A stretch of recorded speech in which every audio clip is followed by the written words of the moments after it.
What's going on, people? Welcome back to Curtis Shaw TV, back with another live stream. Happy Monday, people. Hope you are well after the weekend's action. Arsenal, light work over the weekend down on the south coast, brushing aside Bournemouth 4-0. And there's only one song to start the show with, that is da da da da da, hey, waka waka, hey, 60 million down the drain. Kai Havertz scores again, da da da da da, hey, waka waka, hey, 60 million down the drain. Kai Havertz scores again. The most shameless song probably in football. The man scored one penalty in 9 games and we got a song for him, but I can't lie, people, I'm here for it. Whatever we got to do to get that man's confidence levels up, I'm doing it. We sing, we get a song out for him, some Shakira, we make it happen, but this guy better repay us. He's got a song and he's got a goal. So let's see where we go from there. I was going to give him the green screen, but I feel like the green screen is a sacred place on this channel, man. One penalty don't get you that, I can't lie. But, I was tempted, so maybe we'll get there in the end. But big up everyone. I usually sing somewhere on the song, so we get it out of the way from early. Yeah, man saying chill. Listen, it's vibes, man. I can't even believe he scored the penalty, but hey, it is what it is. Big up everyone locked in. And listen, it was a crazy weekend of football in the Premier League, man. Just briefly before I get into the Arsenal game and we go over that, man. What the hell happened between Tottenham and Liverpool over the weekend, man? I mean, listen, we know referees' decisions are bad, but that, honestly, I'd be pulling out court cases and lawyers for that if I was Liverpool. Unbelievable what happened there. A lot of people saying today, VAR. VAR is not the problem. VAR has never been the problem.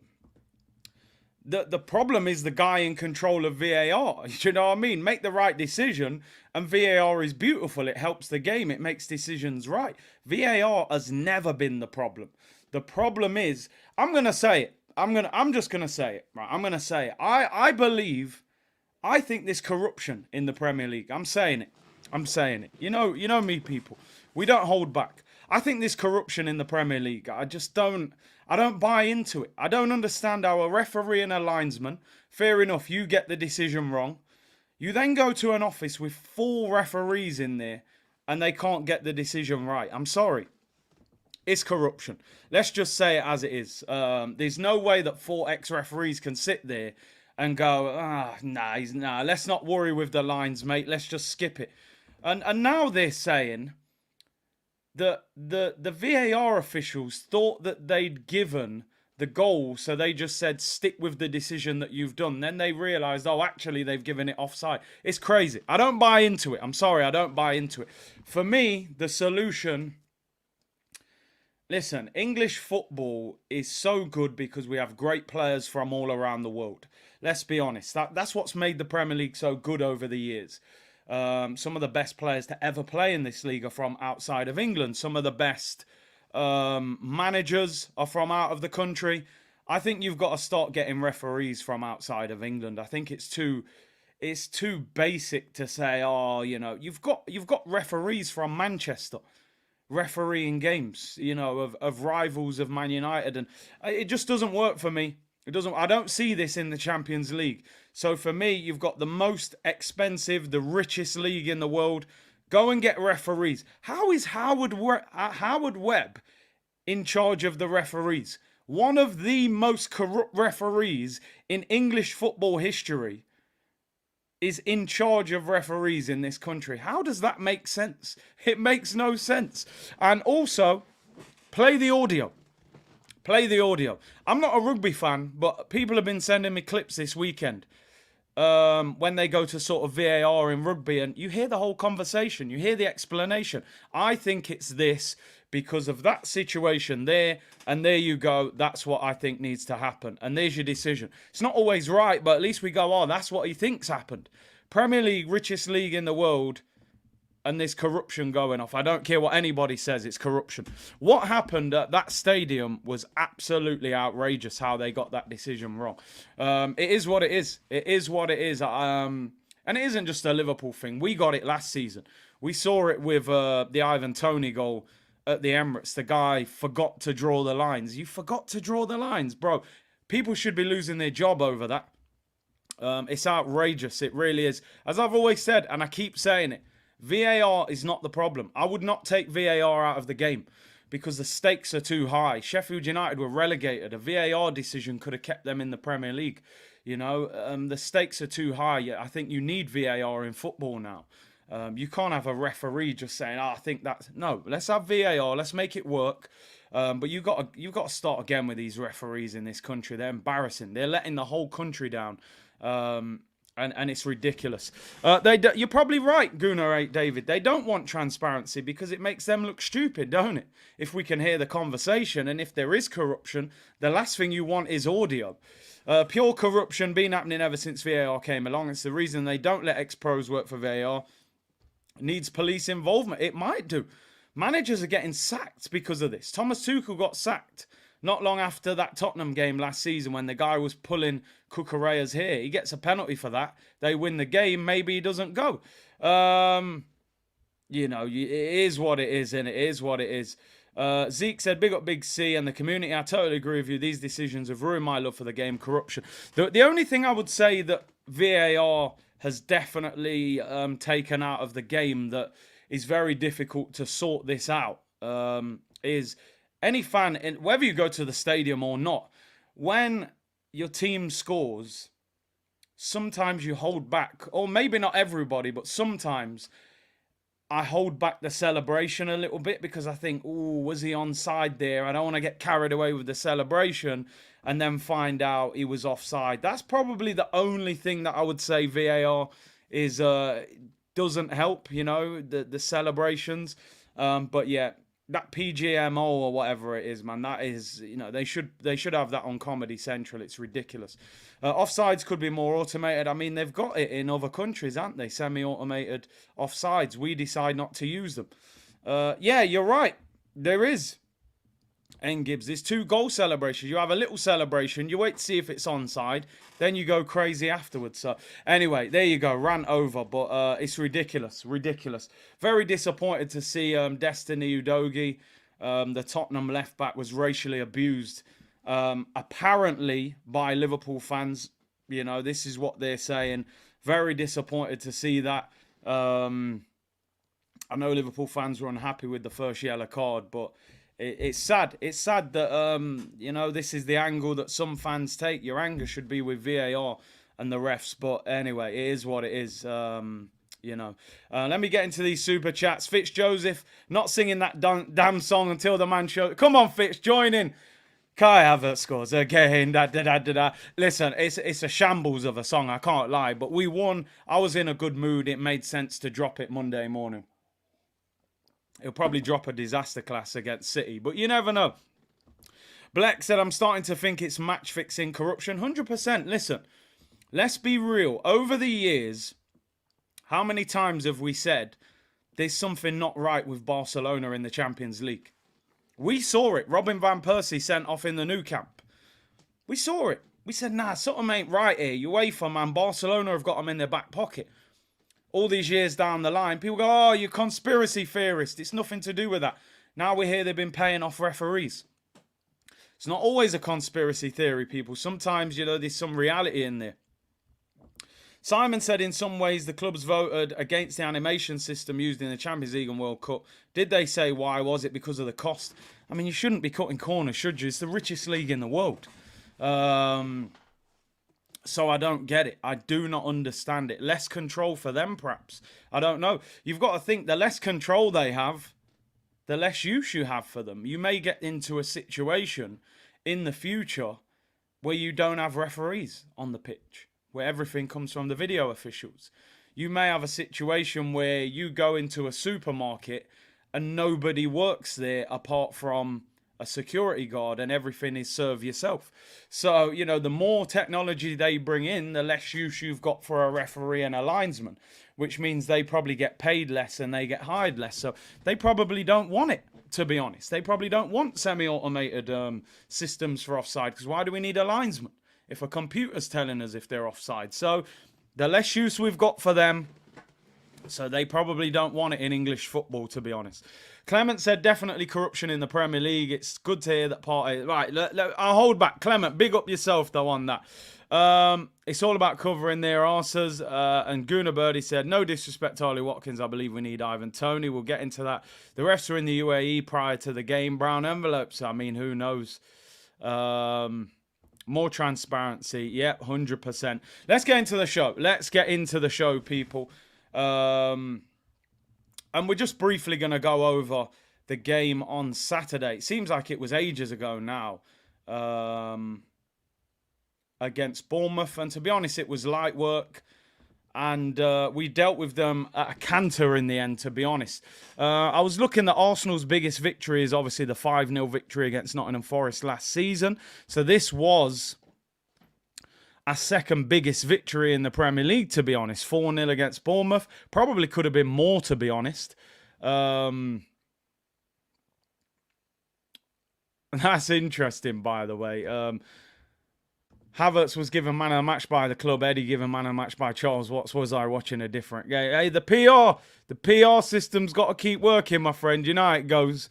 But hey, we'll get into that. 15 shots, 8 on target, 7 off target, 58% possession. Bournemouth were terrible. I'm going to be totally honest. They were awful. I thought they were better than that. But they were really poor. And I felt like we could have actually won this probably 6 or 7-0. We missed some sitters. Smith Rowe was actually visibly upset at the end of the game, being consoled by Zinchenko. I think he was really disappointed that he missed 2 chances. He obviously feels he's got to prove himself to get into this team, and he had 2 really good chances. I think the keeper saved both of them, but he was upset.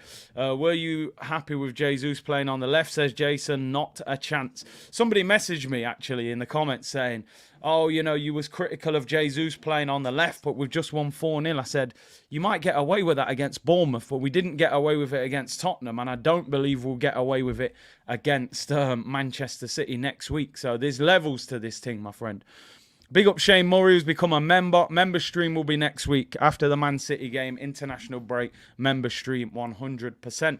Let's get into the player ratings. We'll skim through them, to be honest. These ones are relatively straightforward. There's not much really controversy here. So we'll go through them. David Raya. It was an easy day at the office for David Raya. I've written down 7.5. Did what he needed to do. Made a couple of decent saves. Didn't have that much to do, to be honest. But what he did well. His distribution was excellent. He's so calm on the ball. And I like him. And to me, he's Arsenal's number 1. That's not me saying he's better than Ramsdale. I'm saying Arteta, for me, he's clearly the number 1 goalkeeper at the moment, in my opinion. I think he'll play tomorrow in the Champions League against Lens, and I think he'll play against Manchester City as long as he's fit, as long as he doesn't have a stinker against Lens. I think he'll play against City. I think you'll only probably see Ramsdale in the domestic cups at the moment. Let's go to right back Ben White. Started the game off a little bit slow, wasn't really on the overlap, but he scored a good goal. We kept a clean sheet. I was a little bit critical of Ben White last week, saying I think he's quietly not playing that well for us at the moment. But Benny Blanco was solid, didn't get troubled, scored a good goal, good header to crown off the 4-0 win. And he played the full 90 minutes, which is decent as well, because a lot of the time he seems to come off. Does he have that engine of a fullback, being as he's a natural centre-back? But I give Benjamin White 8 out of 10 for the goal, for the clean sheet, and a much more solid performance. Of course, he's going to have bigger tests to come this week. E. Ross said, remember when you called him a C-Tech Joey Essex? I was in my feelings, people. I was. He was playing like Joey Essex at the time. Let's go to Zinchenko. Do you know what I've realised with Zinchenko? Zinchenko is a gamble. Zinchenko plays football on the edge. He'll try and play the pass that will open up the opposition, which in theory means sometimes he's going to give the ball away. But I thought Zinchenko was decent. He played the ball down the line to Eddie that led to the penalty. Gave the ball away a couple of times. I'll still give Zinny a 7. Whatever we think of Vinny is important to the way we play. Zinny the gambler. He's vital to our midfield, especially with Rice playing as a lone six. He needs Zinchenko to drop in there and play next to him. It's pivotal to our team. So I give Zinchenko a 7. The two centre-backs, I'm going to give the same rating. I think, to be honest, that probably along with Diaz and Vardiol, or in fact, I don't even know what their best centre-back pairing is, but I think you're looking at potentially the best centre-back pairing in the Premier League, along with that Diaz-Vardiol one. Liverpool, I mean, it's Van Dijk, and then, you know, Konate's injured a lot, Gomez injured. They don't really have a solid certified partner next to him. I would say, along with Man City's, this is the best centre-back pairing in the Premier League. I'm convinced if this was what we finished the season with, there could have been a possibility we would have been champions. You know, Saliba's injury was pivotal in that title challenge going down the toilet. I've said many times, Gabriel deserves his flowers. I know we're always singing and dancing for Saliba, and, you know, he's the Rolls Royce. He's classy. It's easy. He doesn't break a sweat. Gabriel is like, you know, the beastie car with the loud revving engine, but they complement each other so well. I always feel very, very secure when those two are playing together. No yellow cards, no trouble. They're fantastic. They're a really good partnership. Both of them 8 out of 10. I actually really hope they end up in their national teams and starting, you know. Now Thiago Silva's old, there's a chance for Gabriel, and with Varane getting older, there's a chance for Saliba. So 8 out of 10 for those two. Yeah, Gabriel's more the monster truck, you know. Saliba the Rolls Royce. Let's go into midfield. Declan Rice does exactly what it says on the tin, people. Does exactly what it says on the tin. Oh yes, Stones and Diaz, not Vardiol. Yeah, Stones and Diaz. But Declan Rice, he just does what he does. Listen, we're going to talk about the guy that I would like to see playing next to him and a boost to the injury situation. I would like to see him in that double pivot to enable him to get forward a bit. The only thing I would say playing in this role for Arsenal, he's a little bit restricted. He can't really join in and go forward. But listen, he gets an 8 out of 10. He cleans up well. He keeps the ball. He starts off the attacks. He's very, very good at what he does. Fraser, Ocean says, Fraser Fletcher, big blow. Kieran Tierney suffers an injury and will be out for 3 months. That's the problem with him. That's the problem. Very sad news. I mean, I'm just double checking on that. Thank you for throwing that in there. I did see some people putting in the comments that Tierney's had a setback. Yeah, faces up to 3 months. Torn hamstring in the 3-0 win against Athletic Bilbao. He will need surgery. And there you go. There you go, people. Let me just literally tear knee. One thing about this guy, he'll probably end up back at Arsenal next season, to be honest, because 3-month injury, torn hamstring is a bad injury, by the way. And he's got a year left on his contract, I believe, next year. So he'll end up back at Arsenal. You might as well have kept him as a backup for Zinchenko. They'll end up selling him on the cheap just to get him off the wage bill, or they'll keep him for a year and run down the contract. Injuries have finished him. He'll probably end up back at Celtic. Real shame for Kieran Tierney, that. But is anybody surprised Kieran Tierney's injured? Me neither. Let's talk about the other two. Let's just get it out of the way. Kai Havertz. Listen, let's get one thing clear. He got man of the match on the Arsenal website. As a lot of you were saying, it's fan voted and we was on the hype, the song, the win, the sun was shining. He wasn't man of the match. He played okay. I'm not going to get carried away because he scored a penalty. I'm pleased for him. I'm going to be kind with my rating for him, probably a little bit as well.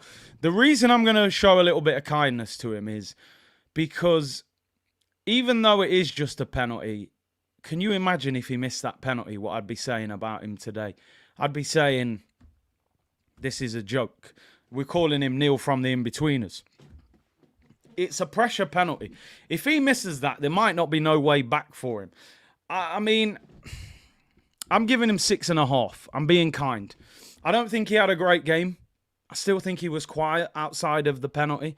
He could, he got better after the penalty. A few nice touches. He got booked. He came off. I give him a 6.5 for the penalty.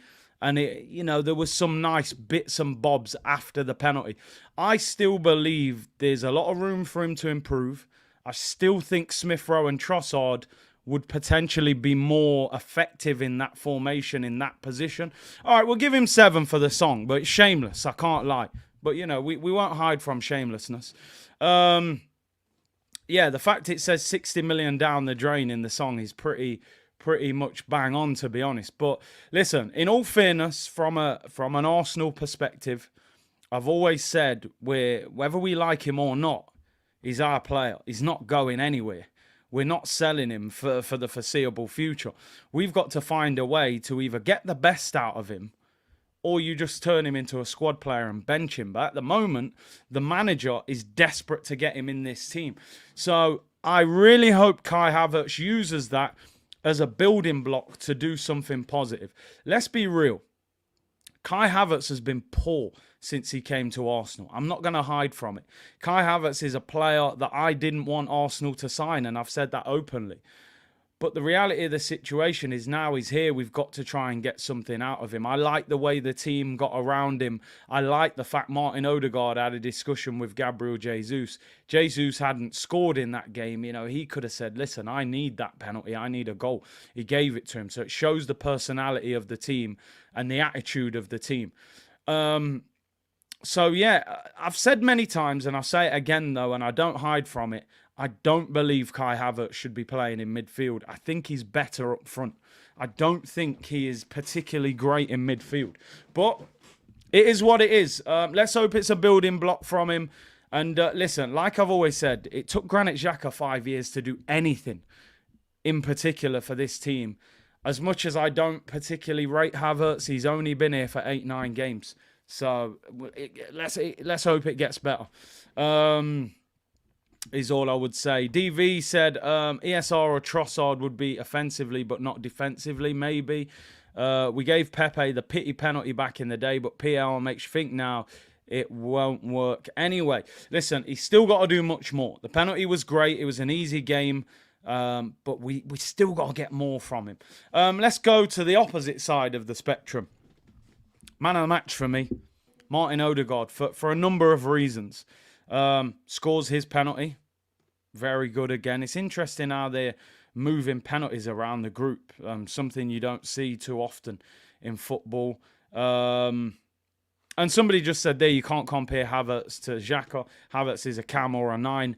And I suppose the difference is Havertz cost 65 million from a rival.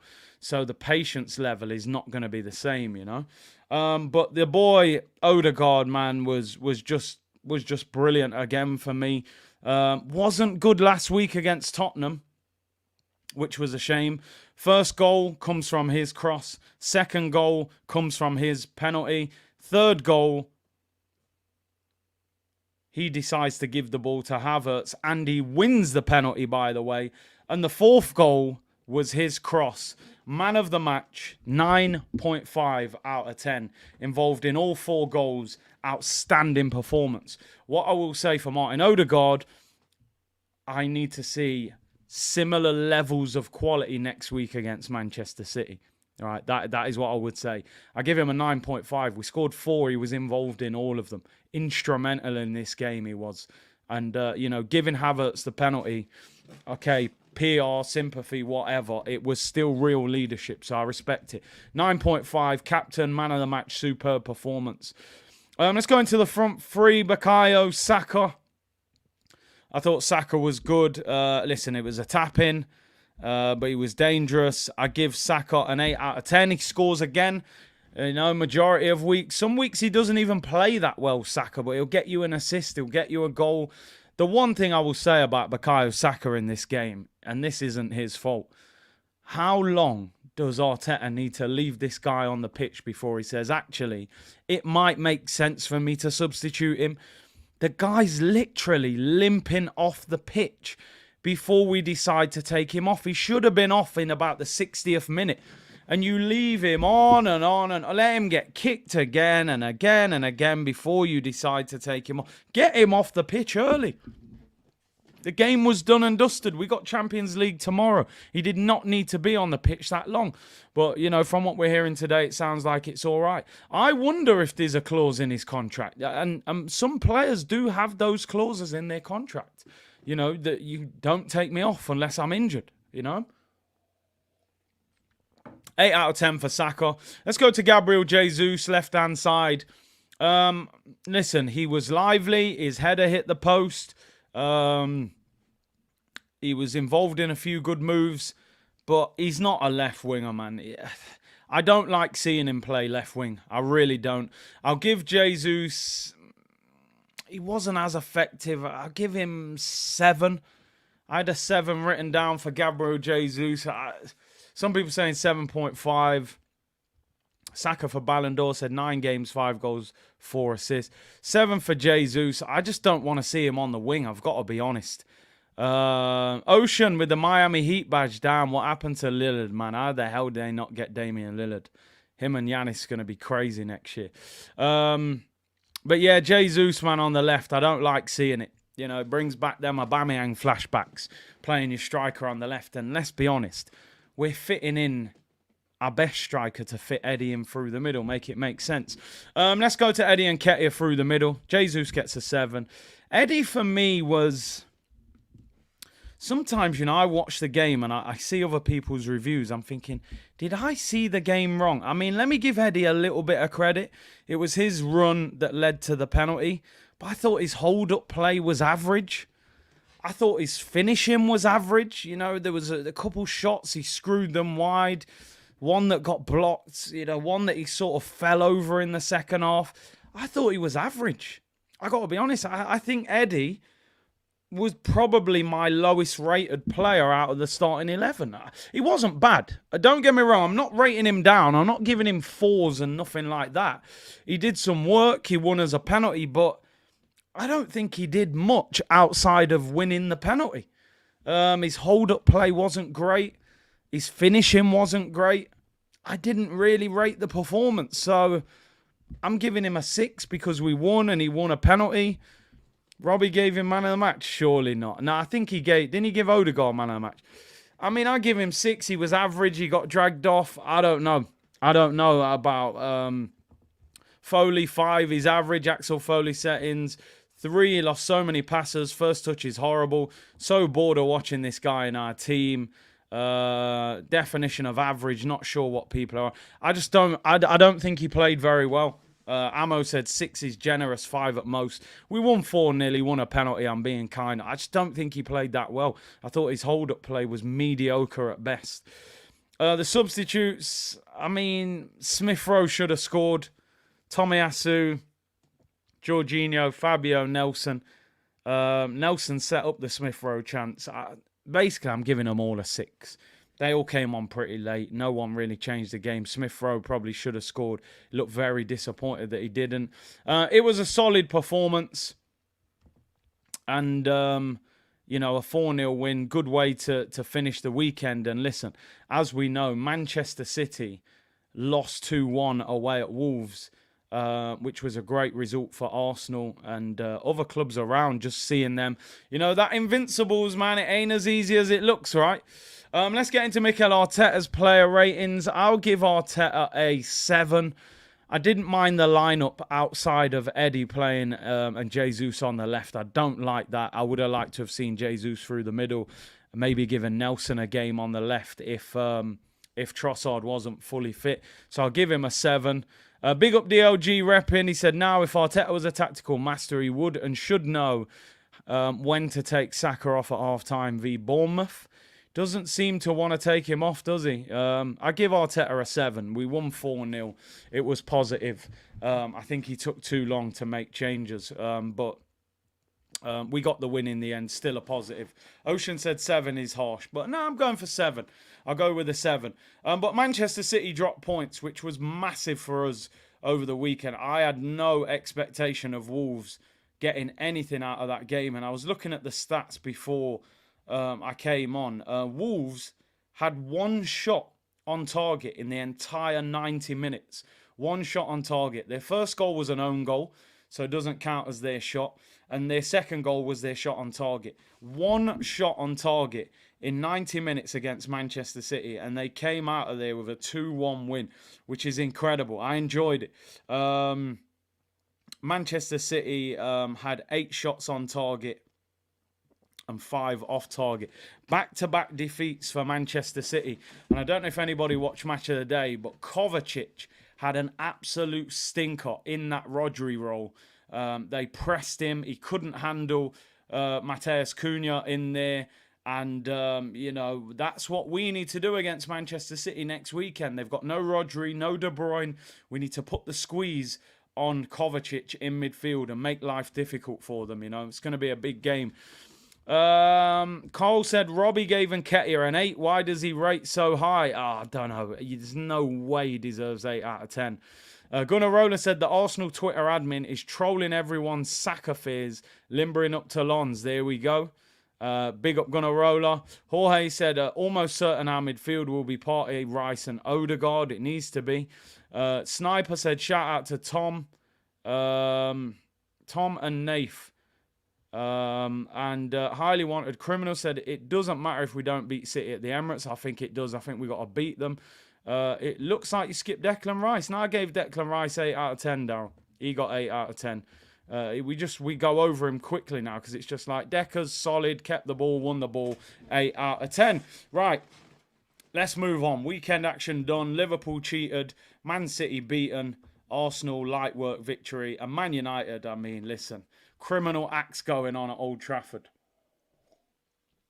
I said before, this guy Ten Hag, second season, 500 million spent, no style of football. Going to be a long way. Why do you think Sancho's not apologising, people? Sancho clearly thinks you might get sacked before I get sold. So he don't want to apologise, you know. But hey, let's leave them to you know, what's going on over there. Big up Crystal Palace, 3-point collected. Let's get into today's news. Let's talk Arsenal. Let's talk about the team news. The press conference for Arsenal versus Lens is 6 p.m. tonight. So I will do another show where we do press conference reaction and all of that for that game. But obviously Arsenal trained this morning. And the big news for Arsenal is this man in the background here. Thomas Partey back in full Arsenal training. Finally, out of nowhere it seems. All of the rumours, were that he probably wouldn't be available until after the international break, which is after this weekend. He's been training by himself last week, but today he was back in team training and apparently will fly out with the team this afternoon to France for the Champions League game tomorrow. Now, he's been out for a few weeks, so are they just going to throw him back in? I don't know. My thinking really would be you bring him on for 20 minutes maybe tomorrow in the Champions League, let him get some match fitness, and then you look at the possibility of starting him against Manchester City on Sunday, which is a huge game for Arsenal and in the Premier League in general. So, fantastic news this for Arsenal. Bukayo Saka was also in full training as well. No problems with him. He was all smiles in the training session. There is a video up now on YouTube actually of this training session. So Partey is there, he's training. Saka did the full training as well. Obviously Rice, Saliba, Trossard and Fabio Vieira all made the squad on the weekend against Bournemouth. They were all training as well. The only major absentee that we were kind of thinking was there potential for a return is Gabriel Martinelli. He still is not training with the group. Now, he sustained a hamstring injury, which they can tend to be a little bit more risky and take a little bit longer to recover. So it's not looking good in terms of Gabriel Martinelli. Is there a possibility of him being available for the weekend? At the moment, that doesn't look great. He's not even training with the group yet. But outside of Timber and Martinelli, we're looking like we're going to be close to a full squad for the weekend, assuming nothing happens to any of the players tomorrow. What I would say, like Football Fan View says, do not play Thomas Partey at right back. He cannot deal with that amount of running. It doesn't help him. But Trossard's in training. Trossard was on the bench for Arsenal at the weekend, didn't come on, which would maybe indicate that he was there for vibes more than anything, or in, desperation. But I would like to think that Trossard, again with Trossard, maybe you bring him on again, give him 20, 30 minutes tomorrow and try and get him for the weekend against Manchester City on that left-hand side. Assuming Martinelli won't be fit, I would like to see a front three of Trossard, Gabriel Jesus and Saka against City, unless Trossard's available for tomorrow. Timber is sorely missed, you're right. He's a massive loss to Arsenal. I think it could have been a big season for him, but it is what it is. Partey, Rice and Odegaard can handle that City midfield. I agree. The manager's got to be brave. Yeah, this is Trossard here, actually, just behind Zinchenko. But that midfield, I would be confident, could get the better of that City midfield with no Rodri and no De Bruyne. But we'll see. You never know with this manager, unfortunately. He finds a way of squeezing in Eddie Nketiah and squeezing in Kai Havertz into his starting 11. So I'm never fully confident he's going to pick the right starting 11. I need an ESR Champions League start. Will we see it?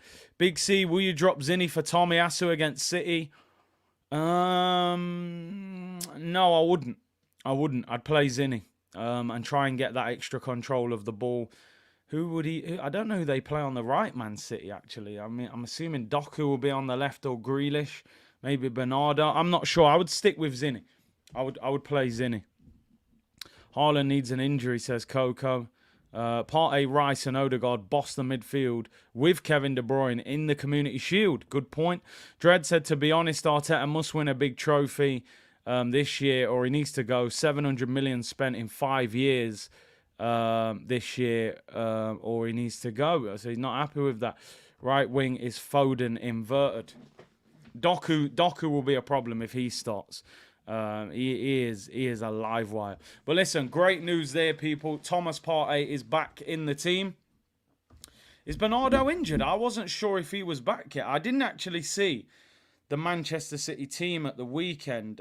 Just looking at their team. Yeah, Stones, Bernardo Silva was out as well. Yeah, so De Bruyne and Rodri are definitely out. But Bernardo Silva and John Stones were out as well. So, listen, if those two are missing as well at the weekend, man, we got a chance. I know it's Man City and they've still got an unbelievable squad depth that can still cause us bags of problems. But I've just got a little bit of confidence that we can do them this weekend. We'll speak about that more at the weekend as we build up to that after the Lens game tomorrow, of course. Listen, somebody said on the stream on Saturday on the watch-along, if I offered you a draw against Manchester City on Sunday now, would you take it? I said no, I wouldn't take it. It's all or nothing for me, people. I think we need to beat Manchester City on Sunday. We're at home. They've got potentially 4 key players missing. We will have 1, maybe 2 if Martinelli doesn't recover. But having that strength in depth in midfield, with Partey, Rice and Odegaard, I think we can beat Man City. I would not take a draw. I would actually be disappointed if we drew with them. I fully want Arsenal to go for the win. I don't care how long it's been. We need to beat them if we want a challenge for this league. Give them back-to-back defeats. You've also got to remember, they've played 4 away games in a row when they get to the Emirates. Away at Newcastle, they lost Carabao Cup. Away at Wolves, they lost. Then they go to RB Leipzig on Wednesday. We play our Champions League game tomorrow in France, which is a little bit closer. And we play on Tuesday night. They play on Wednesday night. So we've got an extra day's recovery and we're at home at the weekend. We have got to try and beat Manchester City, people, honestly. And I'm not looking past the Lens game. That's the most important game. But that game, we've got to, be going for a win. Big up Nathan Gunter, big Liverpool fan. Big up Big C in the community. What's your thoughts on them dodgy VAR decisions? I mean, I spoke about it for a while at the start of the show, but, they need to change things drastically. Play the audio, first of all, and get some proper refs in. They don't need to be English either. But yeah, shocking. Anyway, let's move on. Let's talk a little bit of transfer news surrounding Arsenal, people. And somebody who was very effective over the weekend, boyhood Arsenal fan. I'm going to be totally honest. I'm not going to cap. I've said many times when we've been linked with this guy that I'm not a particularly big fan of this move, and I don't hide from it. He is better than Eddie Nketiah. He is. And he is capable of hitting the back of the net. And listen, let me give him his flowers. He scored a hat-trick at the weekend against Brighton for Aston Villa in that 6-1 demolition. He also got an assist in that game as well. And he scored 15 league goals last season as well. So he's on. The problem for me with Watkins is getting numbers that don't make me think he takes us to the next level. Where the argument would be for the people who do rate Ollie Watkins is people will say scores 15 at Villa. If you put him in an Arsenal team that creates more chances, can he turn 15 into 20 to 25? He's 27 years of age, same age as Ivan Toney. I don't know. Maybe I'm really doing this guy a disservice, to be honest. My feeling with Ollie Watkins has always been that he's at his ceiling at Aston Villa. I don't see Ollie Watkins as a... I don't know. I just don't see him as a... I don't think he's better than the level he's at. I don't look at him and think, boy, if you put him in Arsenal or you put him in, Man City or Man United, he's even better. I don't really see that with him. I could be doing him a total disservice here. I would spend that money on Ivan Toney. Some people have been saying in the comments, you're overrating Ivan Toney. I'm genuinely not. I've never said anywhere on any show that I believe that I don't think Ivan Toney is world class. I don't. I just think he's better than Ollie Watkins, and he scored over 20 league goals at a team that, in my opinion, is worse than Aston Villa. That's where my sort of... And I think he'll be available. That's where I rate him higher. If you offered me Osimhen, of course I would go for that, but I don't think Arsenal will spend 130 million. BX Gunner said, Curtis, you can't deny when a player steps up and makes a name for himself. Watkins has just gotten better and better. Fair enough. Gabriel said he's better than Ivan Toney. You know what? Let's get the poll up then. It's only right, innit? Who would you rather Arsenal signed? Ollie Watkins or Ivan Toney? I believe they would cost a similar amount. They paid nearly 40 million for Ollie Watkins, so they're going to want 60, 70 million for him. He only has 18 months left on his contract in the winter as well. Same length as Toney's contract. Who would you rather Arsenal signed? Ivan Toney or Ollie Watkins? Let me know in the poll, people. It's interesting. I thought it would be a landslide, Ivan Toney, but there are a lot of you who rate Ollie Watkins. And listen, it was a good hat-trick at the weekend. It was. I have to admit, he looked good in that game, but I just don't know. I don't know if he's good enough, but, if we got him, it'd be interesting. He's a more clinical Nketiah, says Nick. BB said Arsenal need to sign Ivan Toney. He scores a variety of goals, good with the ball at his feet, good in the air too. Not seen Ollie manhandle City's defence or tame Saliba. That's a great point, Rick. Tony's done both. Mr. Gamer said I'm taking Toney. LSU Gunner, big up to you, bro. Toney all day and twice on a Sunday. E. Ross says all day Ollie Watkins. Interesting. Have a little discussion with that. Now, ESPN today, people, reporting that Edu is keeping a close eye on the situation of Ollie Watkins. Ollie Watkins was asked about his future after the game against Brighton, and he said, I will let my football do the talking, and what happens in the future happens in the future. When he was asked about a potential transfer or an England call-up, Gareth Southgate was at the game. He is a boyhood Arsenal fan. It is what it is. Those things are nice, but I'm more interested in how good you are than anything else. Aston Villa are not keen on selling him. They are very financially secure at the moment. Eros, listen, I saw with the laughing emoji. I knew you were joking. But would you take him? Would you take him? And listen, let's get one thing straight. We might not get Ivan Toney. Brentford might say we're keeping him until the summer when there's a year left. Chelsea could come in and blow the market up and say, listen, we don't care what you're offering, we're going to offer more. Tottenham have got the Harry Kane money. Arsenal might not want a striker. We're being linked with strikers, but, you know, Arteta loves Jesus. He loves Eddie and Nketiah. We might wait until the summer, which, you know, means we could miss out on some of these. So we need a plan A, a plan B, a plan C if we are looking at potential strikers in January. So let's see what happens with this one. Big up Assassin, who said lost his job during COVID, got his dream job last week. Got the keys for my new flat. Proud of myself. Big up Assassin. Big part of the community. Always like to share them stories as well. So big up yourself, man. Well done. Onwards and upwards. Everybody in the community. Onwards and upwards, of course. So Ollie Watkins being linked with a move to Arsenal. Villa not keen to sell, but apparently Watkins not overly keen on signing a new contract at the moment. Would Unai Emery do Arsenal a favour? Highly wanted criminal said, our right back is back. Listen, man, he needs to be playing CDM, you know, not at right back. Oz Gunner said, Curtis, if Chelsea was to buy Osimhen, would Tony be the clear buy for Arsenal? I don't see many others. I know people are talking about his name, Bonyface.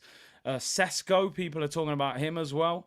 But you know, those guys are quite unproven for me. That's my only issue. Emmanuel said best time to go for Osimhen if we are serious. Obviously, he's got problems at Napoli at the moment. Young Gunner said Watkins is too similar to Eddie. Tony is more physical. Imagine him and Jesus as a front two. Get Pedro Neto. We don't have enough direct wingers. Big up Young Gunner with the super chat. I definitely agree with that last part about needing more direct wingers. Evan Ferguson says Noonan. Bonyface is a baller, says Uzi. Is Partey better than Rice, says Jason? I think he is when he's at his best. I think his peak performance is higher than Declan Rice's, in my opinion. The problem with him is consistency. He's injury prone. And at the back end of last season, he fell off. You know, you don't seem to be able to get through 38 games.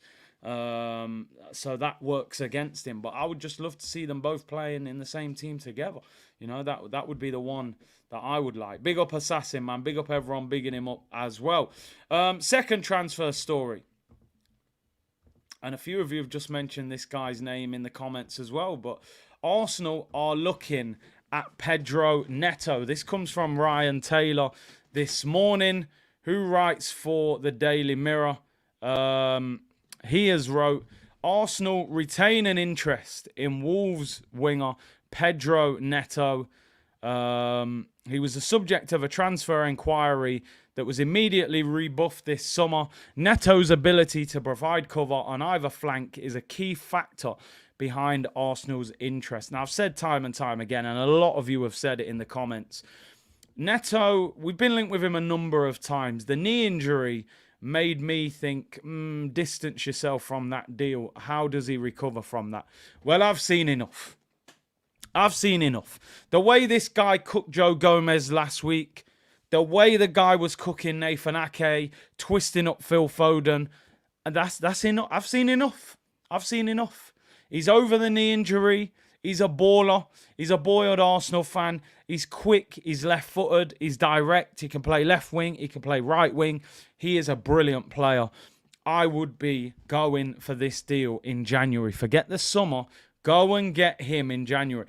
If Arsenal get Pedro Neto and go and get a quality striker, if you was to get, okay, let's say Ivan Toney, you're absolutely cooking for the rest of the season. Now, the reason Arsenal didn't seem to be able to get Neto is they took too long. It was like an all-you-can-eat restaurant at Wolves in the summer. They lost Moutinho, they lost Neves, they lost Traore, they lost Jimenez. Everybody could go, but when Arsenal turned up for Neto, we couldn't get the deal done. Why? We were too late. Everything's gone already, man. You know what I mean? We're too late. So they obviously thought, listen, they've got to hang on to one or two assets or they're in a relegation battle if not. So, but Arsenal need to go back in for him. He's a quality player. He did sign a contract extension, but he said many times that Arsenal is the club that he likes. Would Arsenal be willing to pay the money that's required? This article saying Wolves would want around 40 to 45 million. Personally, I would pay that for him. 23 years of age, Portuguese international, Premier League proven, and he's quick, he's direct. I would pay 45 million pounds for Pedro Neto. Yeah, even Nunes went to Man City at the end, so they're prepared to sell players if you pay the right amount of money. Imagine having Martinelli, Trossard as your two left wingers, and having Saka and Neto as your two right wingers, and then having Gabriel Jesus and a new striker as your two strikers, maybe Ivan Toney. That is what you call strength in depth. You could pick any front three you wanted to out of that pair, that group of six, and you would say, I'm fine with that. That's a brilliant front three. They're the levels you've got to be at. I still think we need another midfielder, by the way. But yeah, that's where we need to aim for. Twin said Jared Bowen at West Ham. Bowen's doing well. He's doing well. He'd be expensive, though. I think he'd cost more than Neto. England international. West Ham have got dough as well. Bring him to the carpet. I think a lot of you would like to see Pedro Neto. I think as a community, we've discussed this before. We've always rated him as a player. The big worry for me was the knee injury, but he's balling at the moment. He really is. Let's end this poll. It's a landslide. It's an absolute landslide. 84% say Ivan Toney. 16% Ollie Watkins. Game, set, and match, people. Game, set, and match. The community have spoken. Broads was right about Jared Bowen. He's a good player. Good player. Stop it, Curtis. You're making me blush. Saka, Martinelli, Trossard. Listen, get Neto to the carpet. Get him in. Big up Abiola. Love your show a lot. Big C, come on, you Gunners. Big up yourself. Get Kubo and Matoma, says Lizard. Franklin says get Zaha for Nimbo. I think Zaha's actually playing against Man United tomorrow for Galatasaray. Amo said, I thought the poll would be a lot closer. Nah, listen, not for me. Tony is... I've always said, and I should never judge people or footballers off this, but I feel that Ollie Watkins is a bit of a nice boy, man. He just and listen, I'm not making any judgment or any stereotypes, but you knew Patrick Vieira was a little bit on edge. He was willing to have a fight with Roy Keane. You knew Henry had that about him. Ivan Toney just seems a bit more gully than Ivan Toney. Ivan Toney, seems a little bit more gully than Ollie Watkins. Ollie Watkins seems like a nice boy, man. You know what I'm saying? That probably is perfect for Arteta. He probably trains well and a bit more clean cut. I'd rather have, Ivan Toney a little bit more on edge, a little bit more physical, a little bit more gully side, as they say, John Leat. You know what I mean? Movado business, Like you said, I've never seen any striker win 10 out of 10 aerial duels against Saliba and just little boy him a little bit. Ivan Toney's a bit more aggressive, so yeah, man, that would be the one for me. Listen, I would like Osimhen as well, but I just don't see us paying that money and dealing with Napoli either. Tony is backing you in a fight. I agree. I think Tony backs you in a fight. I think Ollie Watkins runs off and gets an Uber while you're fighting against three of them. I could be totally wrong here. Maybe my judgment is wrong here, but that's what I see. That's what I see, people. And we don't hold back on this channel. We say what we see. Tony is ready to throw down. Trust me, man. And then go to the bookies on the way home as well. It can't go wrong.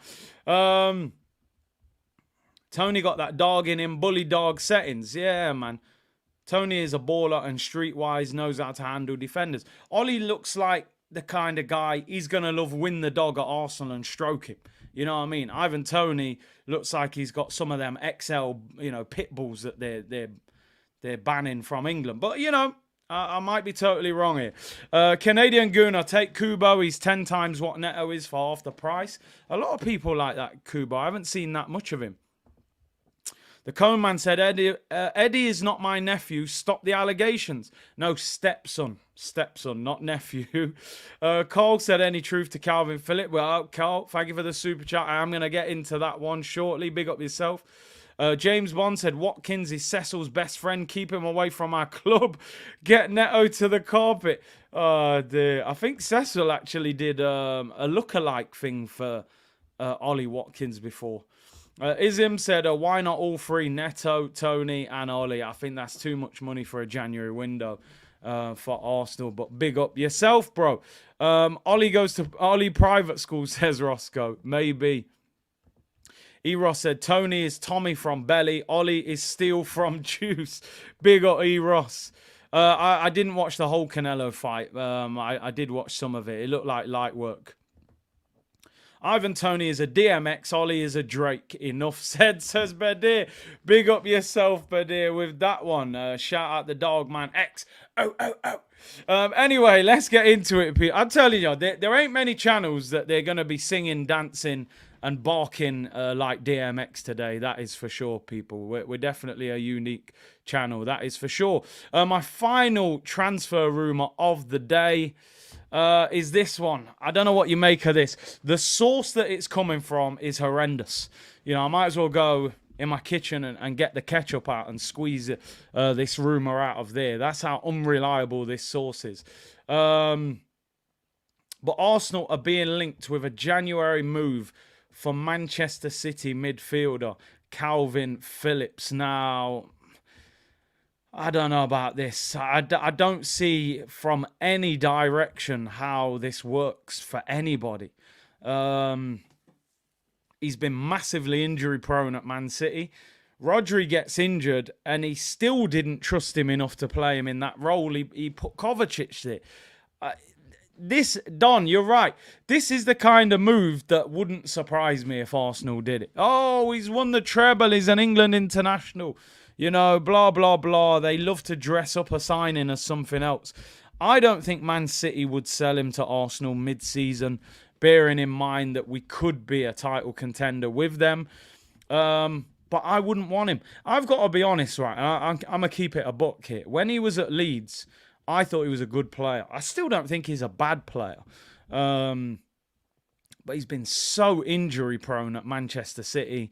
And the manager, Pep, doesn't even trust him when Rodri's injured. And that was supposed to be his time. Rodri's out for 3 games play. He's there purely for vibes and cash. That's all he's there for. He's there for vibes and cash, people. It's like an OnlyFans channel right now. You know, he's holding up trebles that he had no part in winning. Like, for me, it's a no. It's a no. Listen, he's better than El Neni, but to be fair, most of the community are better than El Neni. But nah, no. And apparently City want between 40 and 45 million. Not a chance. Put an extra 20 on that and go and get yourself Barella or somebody of high quality. So it's coming from a poor source of information. Anyway, is there anybody in the chat that would take him? I'm looking through your comments. Most of you are saying no. I mean, Echo says, could we get Grealish? 300,000 a week, nearly 29. I actually wouldn't even want Grealish. I'm not even capping. I wouldn't want him. I prefer Martinelli and Trossard. I think Grealish is overrated.